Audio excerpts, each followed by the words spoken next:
doesn't matter if you're a flipper, speculator, long-term investor, or a collector purist. Selling cards is something most people need or want to do at some point in their lives. And when it comes to selling cards, eBay is the primary place most people choose to do that. At the same time, there are a lot of sellers who are doing things completely wrong. Whether you're new to selling cards on eBay or you just want to make sure you're following best practices, I've got you covered in today's video. Let's sell some cards. Hey everyone, welcome back to another Market Movers video. My name is Tyler Nethercott, better known as Teapot, and today I am going soup to nuts through the process of selling cards on eBay. I'll cover when to choose auction versus fixed price, all the do's and don'ts of selling. I'm going to show you how to take great photos with no special equipment whatsoever and how to ship your cards properly. And don't worry, I haven't forgotten about last week's giveaway. I've got $30 in Cards HQ gift cards that I'm going to be giving away at the end of this video. We'll do the comment randomizer from last week and give these away to a winner. I want to start out with some card selling basics. So what I've done here is I've put together a few slides. I'll show you some information. Hopefully this is a really valuable resource. And then if you just want to get right into the meat of it, you can skip ahead in the video to when I'm doing the photos and showing you that whole process. So if you don't know, we actually wrote a book. We collaborated with the Dummies team, Wiley Publishers, to write a Dummies book, Sports Card Collecting and Investing. Jeff, myself, and Ben Burrows, who used to work for our company.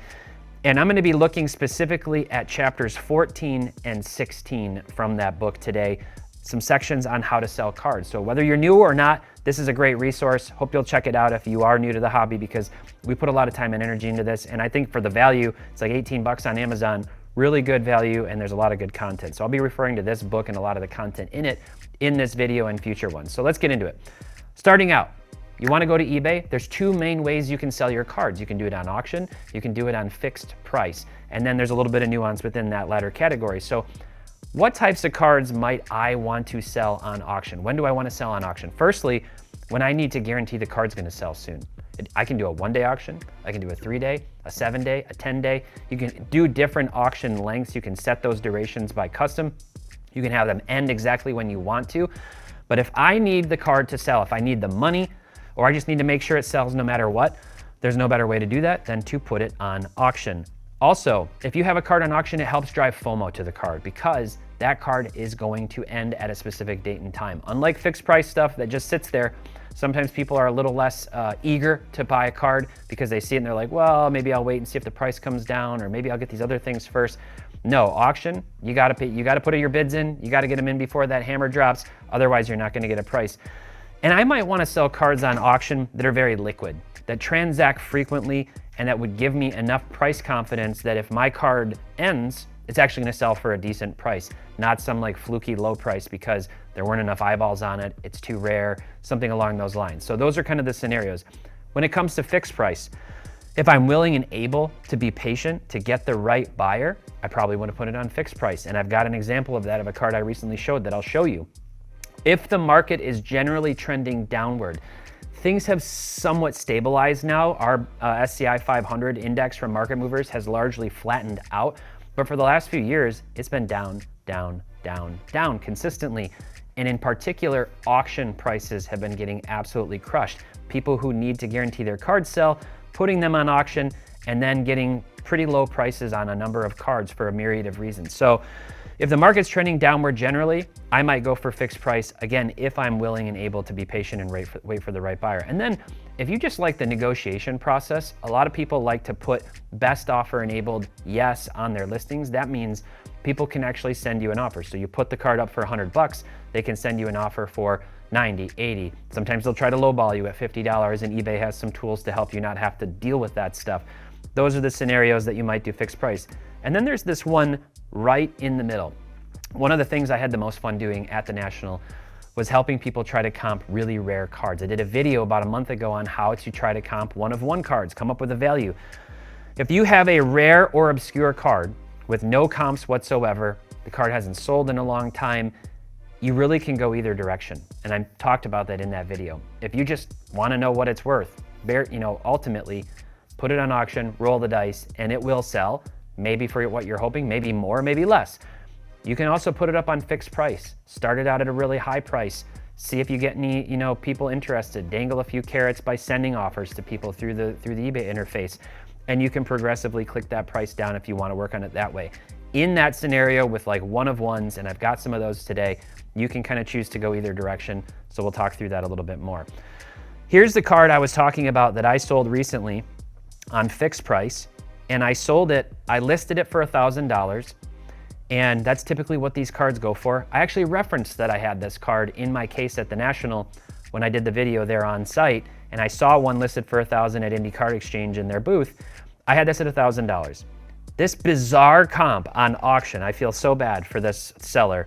It got 4 bids and it sold for $665. And for me as a seller, I was really frustrated because I'm like, great, now I've got mine at $1,000. It looks like I'm way overpriced. But historically I'm not. This is a very fluky low sale. So you can see the price difference. I ran fixed price. I ultimately got an offer for $900. I felt good about that price, and I sold this card to the person who was ultimately willing to pay for that and more in line with historical norms. So when you run an auction, you roll the dice, you could get yourself into trouble. Let's talk about some things you should absolutely never do when selling cards on eBay. The first one, with auctions. Absolutely never, ever, under any circumstance is it okay to shill bid your own cards. What is shill bidding? That's when you place bids on your own card. You try to drive the value up. You're trying to get somebody else who's bidding to pay more. Yes, you want top dollar for your cards. Everybody does. But you can't do it artificially. This is basically illegal to shill bid your own cards, to go out to auction and to try to artificially manipulate the price. Don't do it. You can't do it with your own account. This is a big problem on eBay. Other people shill bid, they send things to consignment and then they shill bid with fake accounts. Don't ask your buddy to do it, just don't shill bid. Also, very similar, never cancel a sale after your auction ends because you didn't get the price that you expected to get for it. That's not right. You put it up, we'll talk about how to list it and put a floor on the card and just do that. But don't start something out at 99 cents on an auction and then expect to get $200. And then when you get half of that, just cancel the sale, because you didn't get what you wanted or with some bogus excuse that, turns out you don't have the card anymore or anything like that. Don't do that. Respect the auction process and ship the cards to the person if they pay.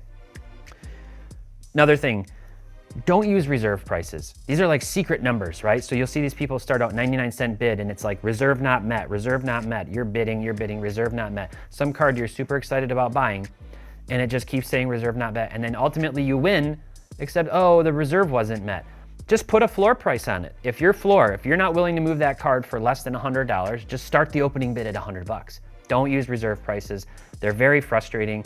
I've had cards I was interested that get relisted over and over again. You try to talk to the seller and they just won't budge. Just don't do that. And then on fixed price items, don't list cards for 300%, three times what a card is worth or more. Try not to do that. I understand some people end up with like stale inventory, but if you put a card out there that is regularly selling for $100 and you put it up for $300, $400, $500, $4,000. I mean, literally these cards, these listings exist on fixed price on eBay. They're not gonna sell. You're just sitting there frustrating people in their search results with these cards that are overpriced. Don't do that. Manage your inventory effectively. Pull it down for a little while if it's, if you're not gonna be able to get what you need out of it. And then lastly, if you do wanna use the best offer enabled feature, which I use for most of my fixed price listings, don't set your minimum offer as literally 1% below the list price. This happens not infrequently also. I'll see a card, same thing, let's say this card's listed for $50 and it says, or best offer. So I throw them an offer for $38, instantly it rejects it because the seller has set it up to not accept an offer that low. So just auto declines. I'll do $41, auto decline, $44, auto decline. You're only allowed 5 offers on any given listing before it just won't let you do it anymore.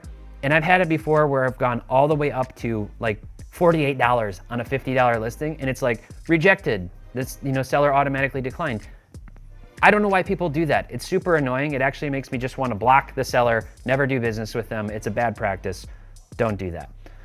Here's some things you should absolutely always do. Firstly, I'm going to show you this process. Create consistent listing titles with all of the relevant information so that eBay, that eBay will allow you to squeeze in. They have an 80 character limit. I wish they'd make it 100 or 125 characters or something else. They don't let you do super long titles, which can be frustrating.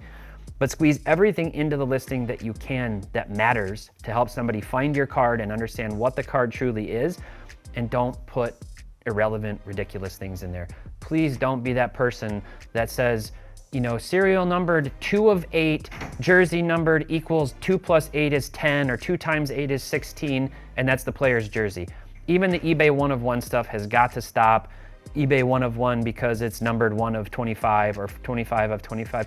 Please don't do that. Just for the good of the hobby, for the good of everybody, for the good of those with saved searches for 1 of 1s, don't do that, and do put all the required information. We'll look at that a little more closely. Do be friendly. Be friendly. Be courteous in your interactions with prospective buyers, even if they're a little rough around the edges.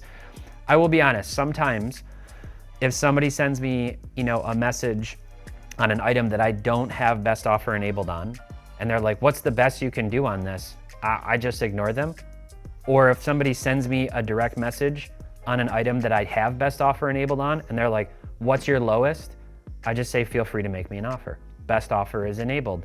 Sometimes I get a little snarky. Maybe I say like, what's the most you're willing to pay?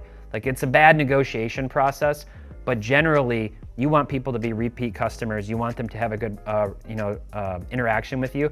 And more than anything, you want them to leave you positive feedback if they buy your card and they get it. That's really important on eBay.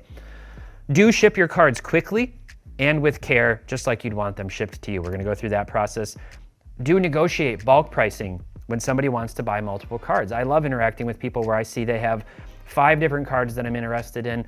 I put them all in my cart. I'll take a screenshot of it and send it to them and say, hey, I've got these 5 cards lined up.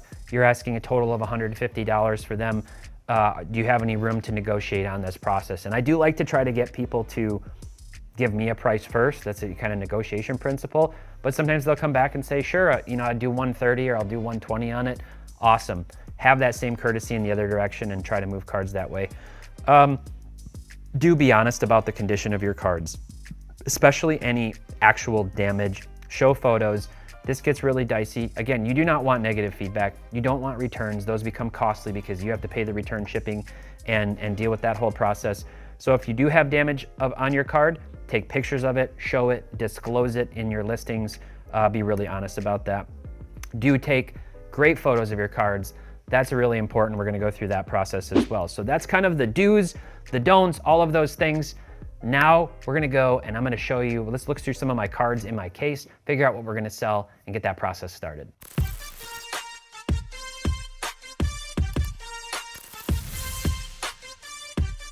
All right, so this is where the action starts, and you don't need to have any fancy supplies really to take great photos and to obviously sell things on eBay. I basically have my cell phone, I've got some foam board and a few at-home lamps, and this is enough to actually get the job done. So the first thing that I did here, I picked out 4 cards. 4 cards here that I'm gonna sell, 4 different kinds of cards.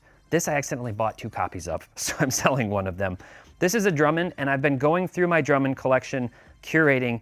This is a 1 of 1 Nebula Drummond, but it's in his Lakers uniform, and I don't like the Lakers. So I don't like that Drummond had to play for the Lakers. I'm gonna sell this card.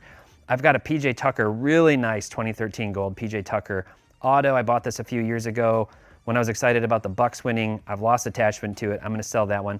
And then here's actually another card that I accidentally bought a duplicate of. I made a mistake and picked up a few things on ComC and forgot to add them to my Market Movers collection. Boneheaded move, I know, but as a result, I ended up buying them again on eBay. So the first thing that I wanna do is, I'm thinking about how do I wanna sell these cards? What type of listing format? I'm using Market Movers. I'm gonna come in here and I'm gonna do Buster Posey, and then I'm gonna do Stadium Club, and I'll put in raw, the grade, just put in raw, and I'm gonna look for this card because I know we have this one in our collection. And here's this card, sold for $14, $15 back in January. That was probably my purchase. This is a card that I'm just gonna put probably on auction, starting out at 99 cents with the plain white envelope shipping option. So keep the cost very effective, maximize my earnings when the seller doesn't have to pay $5 or $6 for first class shipping. So I'm gonna list this one. I'm trying to get a sense here of how do I wanna sell these? What am I expecting to get for them? So $15 on the Buster Posey. Now, the Drummond, that's a totally different story. Drummond 1 of 1s, I'm gonna list this on fixed price with a best offer, and I'm probably gonna throw this up at $200 with a best offer on eBay and see what kind of interest I get, what kind of offers. I know Drummond's market really well. His Piston stuff sells for more than other stuff, but there might be a Lakers fan out there who wants this card. It's a Spectra Nebula 1 of 1, so that's how I'm gonna approach that one. With this PJ Tucker, this is one in that, if you remember that middle category where I could go auction, I could go fixed price and wait on it. I'm just gonna sell it on auction. I'm not gonna mess around with it. I'm gonna put it on an auction starting out at 99 cents and see what I get for this card and just be happy with it no matter what. And hope that somebody who's a big PJ Tucker or maybe a Suns fan picks this one up. And then finally with the Seager, same thing. Gonna put this one on auction. I can get rid of it, sometime soon. Really nice rainbow foil. So I can look this one up. Let's see. I think the Seager, let's see, Seager rainbow foil. I think these are called rainbow foil board typically, but sometimes people mislist them. So if I look in sales history for Market Movers, Stadium Club, this one out of 2023 did $15. That's probably about what this card would go for. So that's how I approach it. Get a sense of what the cards are. If you're not sure what they would sell for, in particular, if you want to do fixed price, use Market Movers to look up the cards and get a sense of that. And then you can obviously get started in the listing process. So I'm gonna actually start taking pictures of these. I've taken them out of their cases. 2 of these were in One Touches magnetic holders. 2 of them were in top loaders. I'm actually gonna take the penny sleeves off. This is an extra step. If you're doing super low dollar stuff, $1, $2, $3, you don't need to take as much care to get really nice photos. But in my case, I wanna get these really nice. And so what I've done here, I call this the Scotty B hack, okay? We're setting it up here in the office. It's just cheap foam board. This costs like $1.50 at Hobby Lobby or wherever at the dollar store. I literally masking or painter's taped a highlighter on here, okay, to create a shelf. Now I'm gonna put this in here. I've got my camera. I'm gonna line it up with the hole, and then I'm gonna zoom in a little bit, and I'm gonna come over, and what you can see, I'm gonna screen record so you guys can see this too, because I want you to see what this looks like. It should be screen recording now. And it captures that rainbow foil so nicely. So I'm just gonna take a picture of that card, and then I'm gonna flip it over, and I'm gonna take a picture of the back. This one does have a little bit of edge wear on the card. The nice thing is with the lighting, it'll capture that. So I can, the user or the seller who's gonna be buying this card, they're gonna know what they're getting into. So that's the process I'm gonna go through here. Let me actually set this down. Let's get the PJ Tucker out. Let him breathe a little bit. It's been a while since PJ got out of that One Touch magnetic holder. And it's capturing that gold shine really, really, really nicely. And the reason I use this foam board is because then I don't get the glare of the phone on the card. So I can flip this over. Obviously, if you're doing this at home, you can set this up a little bit better. You can clamp the lights onto the edge of the desk. If you've got that type of stuff, your foam board, maybe you can put it in a more stable place. I've actually seen some people set this up inside of like cubbies, those like IKEA or Target, kind of RTA furniture cubbies. They sort of trick that out on the inside with the lighting, and then they use this same foam board approach from the front so that they get all the refraction and everything. So I'll take a picture of that one. Let's flip it over. Oops, I don't want to get fingerprints all over it, that's for sure. And the foam board's not going to scratch the surface of the card either. There's nothing rough about foam board. So 1 of 1 captured nicely on there. And then finally, let's get the Buster Posey image variation out of Stadium Club. Nothing too crazy. Always nice photos. This is what I use to take pictures of my cards and put them on Instagram as well. So the photos are captured now for those cards. I'm gonna get these sleeved back up, take good care of them before I accidentally knock them off or something, and then I'll show you how I edit them, which is completely optional, but I like to do it for nicer cards. Okay, so one thing I really like to do, for the front image in particular, for the cards when I'm doing them, I like to crop them actually really closely, and then I use a tool on my iPhone called Snapseed to actually put a really nice black background in it. Even though I have this nice poster board, this is completely optional. You don't have to do this, but I'm gonna show you what this process looks like. So I'm using the photo cropping tools in the app, right? And I'm gonna do this, and you can actually rotate the cards a little bit to make it really, really nice and finessed. So I'll do this. I'm closing in here, and then I kind of close in and actually just get a really nice cropped picture of the card. I'm not trying to conceal corner damage. Again, we'll show what that looks like. I'm gonna leave this back completely exposed on this Corey Seager card. So the edge wear is very visible. Users see that, or buyers. I'm so used to talking about market mover users. Buyers will see that. So I'm gonna do the same thing here with the PJ Tucker. And you can see I'm just gonna try to like line it up with the edge a little bit, come down, and then I'll show you what I do with these. So I'm gonna come in here, grab this, hit done. So let's jump over to Snapseed, okay? And I'm gonna hit open here, and then let's go back and find this Corey Seager card. And then what I do is I go into Tools and Expand, okay? And then I just simply drag like this. And it creates a really nice black background. But then what I like to do on top of that is add some text in here.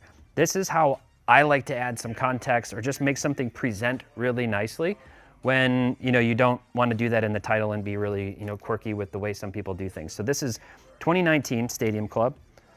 So I'm going to do this 2019 Stadium Club, and I put it at the top, and then I'll put at the bottom what the variation is. Whoops, so it's rainbow, whoa, foil board to 25, ooh, 225, /25, if I could type. So I put that at the bottom, and now I have a really nice presenting card when I'm going to list this on eBay with nice information. This is how I put stuff on Instagram, just to showcase it and show them off.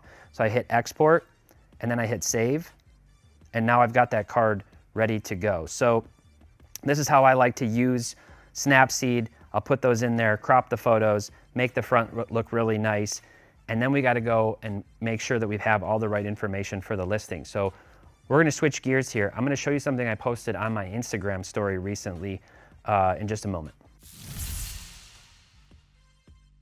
All right, so one thing I noticed the other day, I have an Amon-Ra St. Brown gold save search on eBay. It's pretty generic, like gold, that's it. And I saw this listing come up, and the title didn't have the required information on it. I don't want to pick on the seller too much. It could have been an oversight. It could have just been they're not used to what people are looking for on eBay. But as somebody who manages a data tool, I know my data team is trying to make sure they match our card queries to eBay listing titles to get that data to pull in correctly. And if you don't put the relevant information in your title, not only will it not show up in sales history on tools when people are looking for it, it might not even show up when people are searching for the card on eBay. So I actually put together this little tutorial right on my Instagram story. You can go to these highlights and click on this eBay etiquette here, right? And I said listing cards for sale with proper listing titles is easy, step-by-step tutorial. So here's the first thing. Look at the card itself for clues about what it is. The subset on this card is Rookie Phenoms. The set is Optic, which is in multiple places on the card. The player is obviously Amon-Ra St. Brown. By the way, it's a rookie card. It has that little RC shield. And then the rarity or print run, sometimes you have serial numbered cards on the back, is 1 of 1. It's as good as it gets for any given card. So 1 of 1 is great. So you have all the information for the card. And of course, the year, 2021, Panini, Donruss, Optic, all of the information on the bottom of the card as those go. And then obviously you also want to look at the card number when it comes time to list. We'll show you what that looks like. So then I said, just go find the set on Google. I searched for 2021 Optic Football Checklist. I clicked on the Cardboard Connection. You can use Beckett. I think Cardboard Connection is not really doing things as much anymore. And then go to the set. Next step on iPhone is to click the little up arrow, right? Like the little action thing if you wanted to send the link or copy the page or whatever. I don't know how to do this on Android. I made the little kind of joke here that a lot of Android users think they're smarter than iOS users anyway. So I'm sure you already know how to find things or search things on a page. But the goal is I'm going to find really easily on the checklist what the thing is. So now I go down here and I click on Find, and I just type in Phenoms, simple, to get to Rookie Phenoms set checklist. You can see the gold vinyl scrolls down. I confirm as I'm scrolling down on this list that Amon-Ra St. Brown is on this. I saw gold vinyl was the parallel. So that's kind of what I show in this process. There he is. There's the number 28. And then finally, this is the part that's really important. I like to always use the same syntax. Syntax is the order of words in a listing title.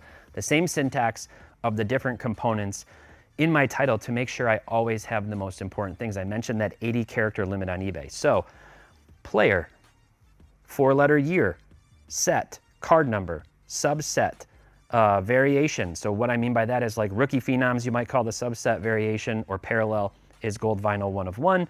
Any other relevant information, the grade, rookie card, RC, and even write the word rookie too if you have space. And then if space allows, put the team in there. I would like to put Lions. The problem is 80 characters, I can't always do that. So that comes out to Amon-Ra St. Brown, 2021 Optic, number RP28, Rookie Phenoms Gold Vinyl, 1 of 1, Nike tag, rookie card. And I did Nike tag because that's the relevant piece. It has the little Nike swoosh laundry tag in it. So that's all the relevant information. If you put all of your listings like that, what you'll see then is that, you know, a bunch of different things show up in that sequence. So I'll show you my eBay sales history to show you that consistency and what that looks like next. All right, so I can go into my orders. This will show you the last 90 days. These are the sales that I had. So you can see that Giannis that I told you about, $900 is what it sold for. I can scroll down. Here's the Jaylen Brown, but look at the listing format. It's truncating it here, unfortunately, on my mobile device. But you can see the player name, the year, the set, the variation, the grade, the condition, Celtics. I put, you know, MVP on there. Some of this stuff, this is where it gets problematic. I mentioned don't do the eBay 1 of 1 thing. Some people put things that really aren't relevant, like highest paid receiver or other things in the listing title, at the expense of not including other things that are relevant. So when you see this crop, my son and I, for example, pulled this Victor Wembanyama card. You know, I can go to this listing and you'll see on the photo, I use that sort of white. I put the, you know, parallel on there. It just shows it in the image too, in addition to the listing title. You will see on the Giannis that I sold, I did do something, and I'm gonna admit to, I don't know, we'll use the word mistake, okay? It was more of a timing thing that I wasn't aware of. But you see I put Pop 27. That's actually really nice. I would like it if people would put the Pop on there. Sometimes I actually put the pack odds on the card. If it's not serial numbered, I'll put the pack odds. On the bottom, I put last sale was August 2023, rarely surfaces, meaning this card rarely shows up. It's kind of a ghost card. I listed this card in June, and then a copy of this card, the one that I showed you, sold for auction. I did not actually realize that card sold for auction until I started comping this card out when I took it to the National again to make sure we were still good. I noticed it in Market Movers that it had gone down. So this would have been more, you know, accurate for me to update this to last sale, August 2023. The problem is I got the offer on it on July, while I was at the National, paid July 29th. So it kind of all happened bang, bang in terms of when I was aware of it. Normally I would update that listing title. It's not trying to be deceptive, but it's nice. You can do that as an option for, you know, higher end cards, but you'll see I always have that. Here I have Pop 2 case hit on the Barry Sanders card that I sold. I put nice eye appeal only in the picture itself because it does. It stands out really nicely. So to me, you're using that real estate with the photo editing to say, sort of like what you would do if you were running a dealer booth at a show. Hey, check this out. How much do you want on the Christy Mathewson, you know, T206 dark cap? Oh, I want this much. Yes, I know it's a 1, but look at the eye appeal. The only problem is paper loss on the back. I put that right into the image. Right here, you'll see it. I put strong eye appeal in the listing title, but fantastic eye appeal. Glue paper loss on the back. Front looks like a 4 to 5, which I believe it does. A lot of people have that. Again, I'm not doing search manipulation. I'm not putting that into my title and wasting space as much as I am showing it in the card and just trying to, you know, ultimately sell my card and get the most money for it. So that's how I kind of draw the line and distinguish between those two things. Now let's look at actually listing some of these cards for sale on eBay and how easy it is. Okay, so you can list cards for sale on the eBay mobile app. You can do it from your computer, whichever one you want. It's actually pretty easy from your phone. I went into selling and I just hit list an item. And then you basically just start to type in what you have. So in this case, I'm gonna do Corey, I'll type, whoops, Corey Seager. And then this was 2019, and I'm gonna do Stadium Club. And then I'll do Rainbow Foil Board to 25. And let's actually just hit search with that. And the reason I'm gonna search with that is it will look to see if there's any other cards that have sold recently of the same card. Now in this case, there haven't been any of those cards. We saw that in Market Movers, the last one sold in January, so it's not gonna come up in eBay's interface. Here's what I would say. When you do find one that matches, you can actually use it as a template. You can say, sell another one like this. You can do it from the front, from eBay search UI for another listing that's for sale. You can do it for one that's sold, and it'll sort of pre-populate all the information. Here's what I would say, please don't do. Please don't just trust that at face value. Don't just trust that whatever the other person, just because the image is the same, that they actually had their right information. I've seen this so many times where the same titles get used over and over and over again, and it's not even what the actual card is. Or somebody clicks it and it comes out and there's this PSA 10, but yours is actually a PSA 9. You list it wrong. Auctions start happening on the card. Now you have to pull that listing down because it's false advertising, and you actually get docked a fee by eBay if you have to cancel auction listings with bids. So that's bad for you in general. In addition, if your card qualifies for eBay authenticity guarantee, I think it's $200, $250 and up, somewhere in that threshold, and you had anything wrong in your listing and you send it to authenticity, they will reject it. It will not pass authenticity. They will cancel the sale, send you the card back. You're out the shipping expense. Big mess. You want to make sure you list your cards correctly. So this card is not professionally graded. They do ask you to state your condition. I'll just say near mint or better, continue. And then the nice thing is, once I had typed that in, the reason I was really intentional about the syntax that I typed in is they just take that and they populate it in the listing title for you. So this is rainbow foil to 25. I'm actually going to grab the card number too. It's card number 175. I like to put the card number after the set a lot of times because that way it doesn't clash visually with the serial number with the print run. If I, for example, were to put it after the number to 25, and then I'm going to put in here Texas Rangers. And that's about all the information that I need for this. This is not a rookie card. Oh, sorry, not the Rangers, Dodgers. Sorry, this was still when he was on the Dodgers. So Los Angeles Dodgers. And that's all that's really relevant.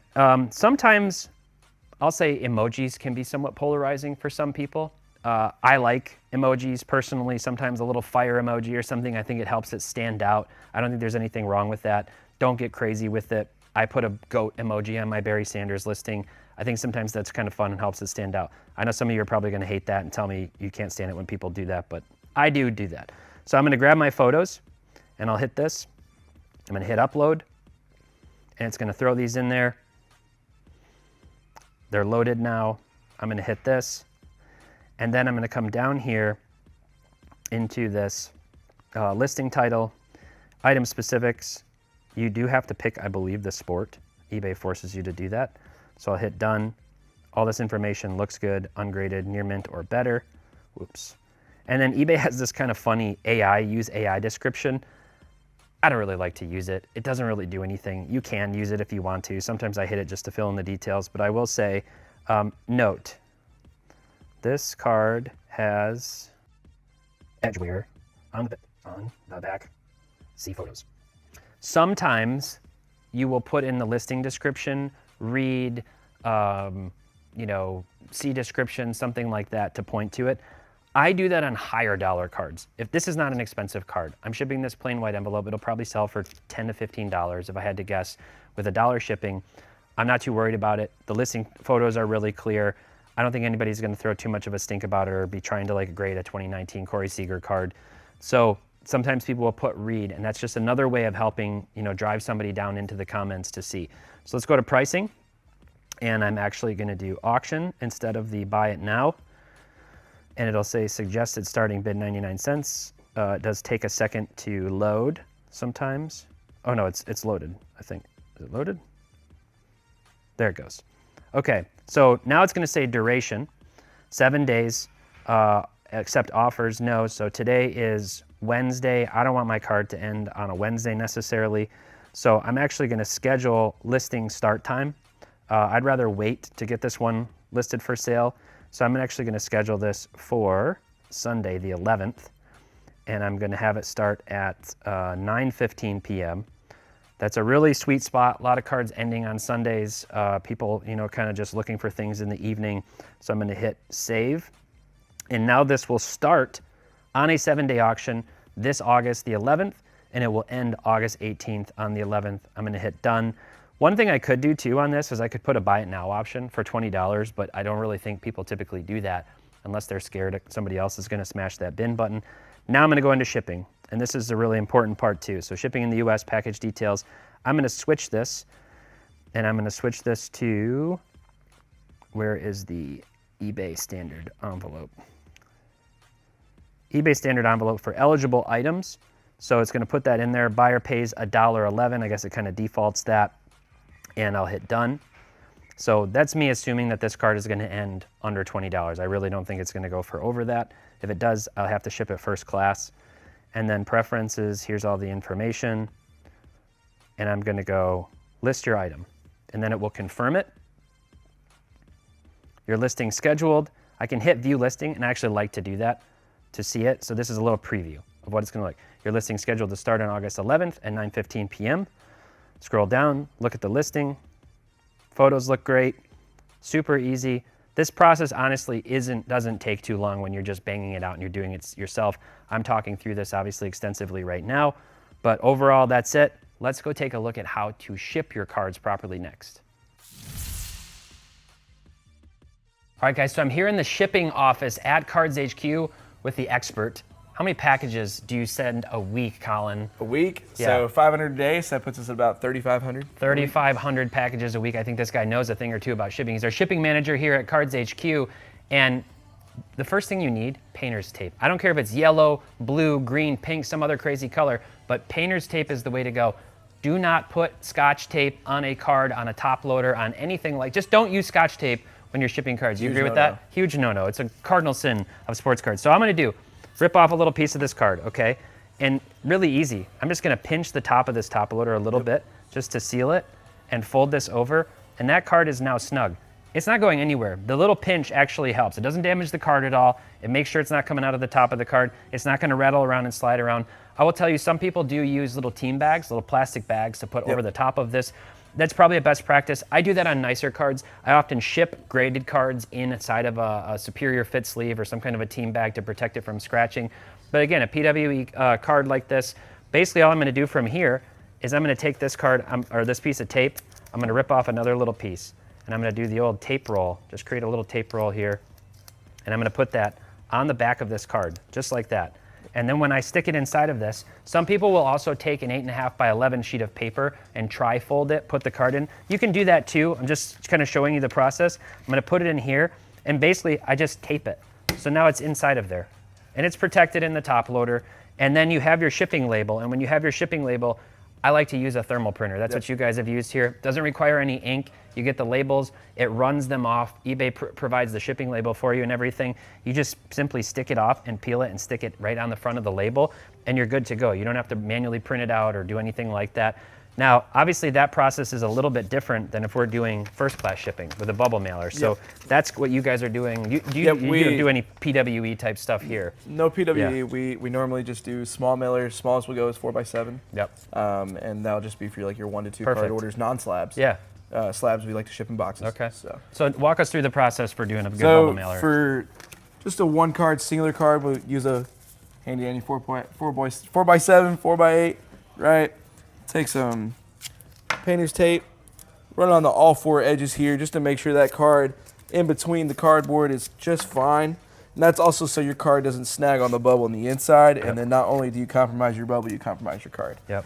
Right, slap that card in between, your cardboard cutout, taper around.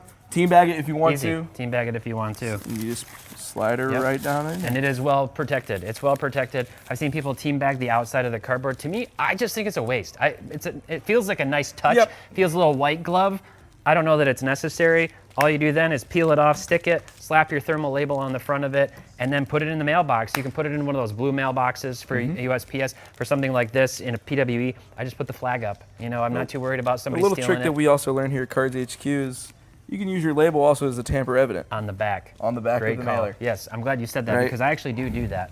So you do it on the back, you seal it, and then on the back of it, you put the label on the back so it's covered over the top. That way, again, like you said, nobody can tamper with the package. And that's pretty much it. Very easy. Don't use Scotch tape. Use the right supplies. If you're doing a bigger package, obviously that's a little bit more complicated with, you know, you're gonna get your packing peanuts or your bubble wrap. Just make sure things are very secure and that nothing bad is gonna happen to them, and then send it off in the mail and pray it gets there. All right, guys, that pretty much does it for this week's video. That's how you can sell your cards on eBay. Doesn't matter if they're $1 or many thousands of dollars. You saw a little bit of my sales history. The process is really simple. You wanna just take good care of your cards, treat people with respect, pick the right listing format, and everything from there is gravy. And don't worry, I haven't forgot. We gotta go do that giveaway. So until next time, thanks so much for watching. Happy investing, keep on collecting. Make sure to have fun. Let's go pick a winner. All right, so I've got the comments from last week's videos. I've got the gift cards ready to be mailed out. So I'm gonna hit the randomize button. We're gonna take one winner, $30 in Cards HQ gift cards. Thank you to all of you who commented last week, and we're off. It's rolling. Bulletproof Cards is the winner. He says, CD, I still find undervalued. He has a bigger stage and fan base and is the third best receiver behind J-Jet and Jamar, but still valued below. And then let's see if it cut it off. If I can see the rest of the comment. Looks like it just takes me out to the screen. So thank you for the comment. CeeDee Lamb's a really interesting player. Obviously some contract negotiation holdout right now. I don't know what's going to happen going into the season, but he is certainly incredibly talented. Thank you for commenting. Hit me up, Bulletproof Cards. I will respond in the comment too to make sure you know that you won and how to get a hold of us, and we'll ship these gift cards out for Cards HQ. Thank you so much.